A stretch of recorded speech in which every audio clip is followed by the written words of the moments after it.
Samakum, bonjour. C'est pour parler de deux mots, din wa seba. Din, c'est la religion, mais c'est un autre sens aussi, c'est la dette qu'on a envers Allah. Et wa seba, Allah dit, il a les dettes, nos dettes. Wa seba, c'est ce que, il y a le mot asaba aussi à l'intérieur, qui veut dire, quand on dit quelqu'un, il lui est arrivé quelque chose, un événement, asabahu, c'est quand quelqu'un a un accident, on lui dit, il a eu un accident, c'est dans ce qu'on a eu. Donc, on a eu de nos actions. Donc, on a la dette, et la dette, elle est chez Allah. Allah, il dit, وَلَهُ مَا فِي السَّمَاوَاتِ وَالْأَرْضِ وَلَهُ دِينٌ وَاسِبًا. Allah, il dit, tout lui appartient dans sa création, les cieux et la terre.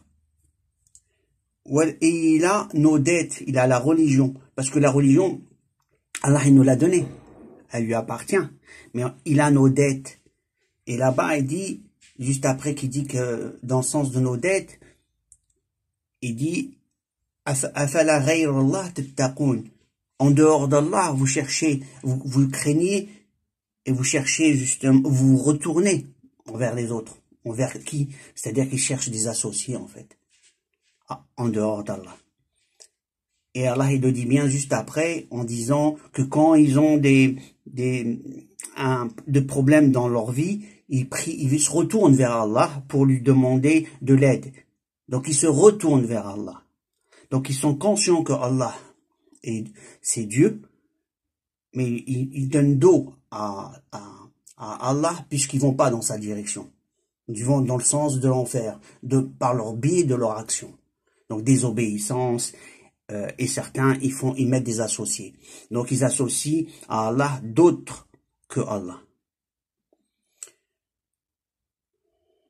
Beaucoup ont subi dans leur vie des expériences où ils ont prié Dieu, et puis certains ont gardé le cap en disant merci Dieu de m'avoir sauvé de tel événement. D'autres non, ils se détournent, ils oublient, et puis ils vont continuer, ils vont mettre des associés, et ils vont se détourner d'Allah. Et d'autres non, ils vont s'accrocher à Allah parce qu'ils vont comprendre le message, parce que pour eux, c'est carrément clair s'ils ont été sauvés, ils comprennent, c'est dans l'intérieur, parce que c'est personnel, parce que c'est des prières entre toi et Dieu, ça a été profond pour la personne. Les autres ne peuvent pas le comprendre, mais la personne qui l'a subi, il sait ce qu'il en est, il sait ce qu'il a ressenti et comment il a reçu la réponse. Donc ça se passe à l'intérieur entre toi et Dieu. Et ce qui fait que certains se détournent, donc ils savent très bien c'est que ce qu'ils font, ils ne devraient pas le faire, mais ils se sont détournés. Et Allah dit la dette, elle lui appartient, puisque les livres, tout est marqué dans nos livres qu'on a en nous, les deux anges, alayhim salam, eux, ils marquent tout. Et le jour du jugement, nos actions vont être disons, pour être sanctionné par rapport à nos actions. Voilà, je vais le dire très simple. Donc, il y a un châtiment derrière. Et ces châtiments, Allah, il les détient. Alors, qui peut nous sauver de ces châtiments, de nos actes? Parce que c'est simple, hein. C'est comme un code pénal. T'as fait tel truc, t'as 3 ans de prison, t'as volé, ainsi de suite. T'as des sanctions sur terre. Fait par nos lois.